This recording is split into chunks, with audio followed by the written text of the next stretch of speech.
आज या ठिकाणी आपल्या सगळ्यांना माहिती आहे की ज्या तऱ्हेने सरकारी जमिनी ज्या आहेत त्या अदानींना दिल्या जातात त्याच्यावर कुठल्याही तऱ्हेची चर्चा केली जात नाही।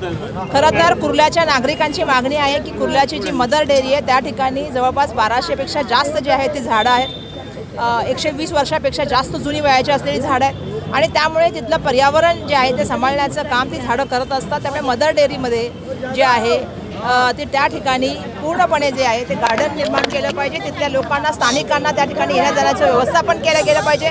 पण दुर्दैवाने त्या ठिकाणी ती पूर्ण जमीन जी आहे ते 25% रेडिएटरला म्हणजे मोफत जी आहे मोक्याच्या जागा या अदानीला देण्याचा निर्णय झाला आणि त्याच्यामुळे मोठ्या प्रमाणामध्ये आज पर्यावरणाचं आपण बघतोय मुंबईमध्ये आज प्रदूषणाचा सगळ्यात मोठा प्रश्न निर्माण झालेला आहे। मुंबई आता दिल्लीसारखी व्हायला लागली आहे। अशा वेळेला पर्यावरण वाढवण्यासाठी झाडं लावण्याचं काम केलं गेलं पाहिजे। पण दुर्दैवाने आम्ही बघतोय की कुर्ला डेअरीमध्ये त्या ठिकाणी झाडं कापण्याचं काम सुरू आहे आणि कोणासाठी सुरू आहे? फक्त अदानींसाठी सुरू आहे। जेव्हा की धारावी पुनर्वसनाच्या नावाखाली लोकांना इथं शिफ्ट करणार अशा गोष्टी बोलत असताना धारावीच्या तर लोकांचं म्हणणं आहे की आम्हाला धारावीतच घर मिळालं पाहिजे, मग ह्या जमिनी कोणासाठी घेण्याचं काम चाललेलं आहे आणि या पूर्णपणे सरकारी जमिनी मुफ्तमध्ये द्यायच्या आणि त्या ठिकाणी पर्यावरणाचा ऱ्हास करायचा ही जी भूमिका राज्य सरकारची आणि केंद्र सरकारची त्याचा या ठिकाणी आम्ही निषेध करण्यासाठी आलेलो आहे। कुर्ल्याची मंडळी आहे ती बिचारी लोक चळवळीच्या माध्यमातून सातत्याने या प्रश्नाला मांडत आहेत। खरं तर इथले आमदार कुठे आहेत मला माहीत नाही, पण आमदारांनी सुद्धा त्यांना वचन दिलं होतं की आम्ही तुमच्याबरोबर येऊ आणि ही जमीन जी आहे ती कुर्ल्याकरांची आहे, ती कुर्ल्याकरांना मिळाली पाहिजे।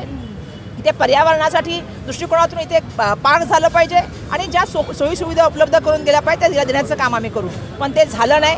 ही लढाई बघा यासाठी आहे की मुंबईच्या सगळ्या मोक्याच्या जमिनी या ज्या आहेत एका माणसाला देण्याचं काम चाललेलं आहे। त्या विषयावर न बोलता इतर विषयावर महाराष्ट्रामध्ये आणि मुंबईमध्ये चर्चा सुरू आहे। दुर्दैवाने मुंबईकरांच्या जागा, मुंबईकरांचे पैसे आणि मुंबईकरांची महानगरपालिकेमधले होणारे कामं हे सगळं पूर्णपणे मित्रांना आणि कॉन्ट्रॅक्टदारांना त्या ठिकाणी देण्याचं काम राज्य सरकारच्या वतीने सुरू आहे। त्याचा निषेध करण्यासाठी आम्ही सगळी मंडळी या ठिकाणी जमलेलो आहोत। आज त्यांचं जमिनीचं त्या ठिकाणी मोजमाप करण्याचं काम आज सुरू होणार आहे आणि या ठिकाणी मला सांगायला पाहिजे 3 दिवसापासून ही मंडळी आम्ही या ठिकाणी येऊन भांडतोय, कारण त्या रस्त्यासाठी जाण्यासाठी पूर्णपणे झाडाची कत्तल चालू आहे। म्हणजे आरेनंतर मला वाटतं एक चांगली जागा जिथे माणसं म्हणू शकतात की पर्यावरणासाठी असलेली एक सुदृढ अशी जागा आहे, त्या जागेवर सुद्धा यांची नजर पडलेली आहे आणि सगळ्या मोक्याच्या जागा बघायच्या। आता काय राहिलं आहे मुंबईमध्ये सांगा? कोणी चर्चाच करत नाही। सॉल्ट प्लांट लँड गेल्या, डम्पिंग ग्राउंड गेले, गार्डन चालल्या, डेऱ्या चालल्यात, कोणाला चालल्यात? एका व्यक्तीला चालल्यात आणि कशासाठी चालल्यात? म्हणजे गरिबांची आणि सर्वसामान्य माणसांची घरं खाली करायची आणि एका श्रीमंत आणि धनिक माणसाला जमिनी खाली करायच्या आणि एका श्रीमंत माणसाला द्यायची, ही जर भूमिका राज्य सरकारची आणि केंद्र सरकारची असेल तर त्याचा आम्ही सातत्याने निषेध करू। ही जमीन मुंबईकरांची आहे, ही जमीन कुर्ल्याकरांची आहे आणि ती कुर्ल्याकरांना मिळाली पाहिजे ही मागणी आम्ही या ठिकाणी करतो। प्राथमिक चर्चा कोणाशी झाली आहे का या सर्व संदर्भात? सातत्याने आम्ही या बोलतोय। त्यांनी सांगितलं होतं की आम्ही त्या तत्कालीन मुख्यमंत्री एकनाथ शिंदे साहेबांशी बोललेलो आहोत। त्यांनी आमदारांनी सांगितलं होतं की आम्ही तुमच्या बरोबर आहोत। आज दुर्दैवाने काय येत नाहीत मला माहीत नाहीत। एकनाथ शिंदेजींची भूमिका काय मला माहीत नाही, कारण त्यांच्या मंत्रिमंडळात असलेल्या दुग्ध विकास मंत्र्यांनी काढलेला GR ते थांबवू शकत नाही, अशी तर परिस्थिती होऊ शकत नाही। पण तुम्ही राजकर्त्यांचा आवाज बंद करू शकता, सर्वसामान्याचा आवाज नाही बंद करू शकत, मुंबईकरांचा आवाज नाही बंद करू शकत, कुर्ल्याकरांचा आवाज बंद नाही करू शकत। लोक चळवळ आहे ही, लोक उतरलेत आज मैदानामध्ये की आमचं गार्डन वाचवा, आमचं पर्यावरण वाचवा आणि आमची मोक्याची जागा वाचवा।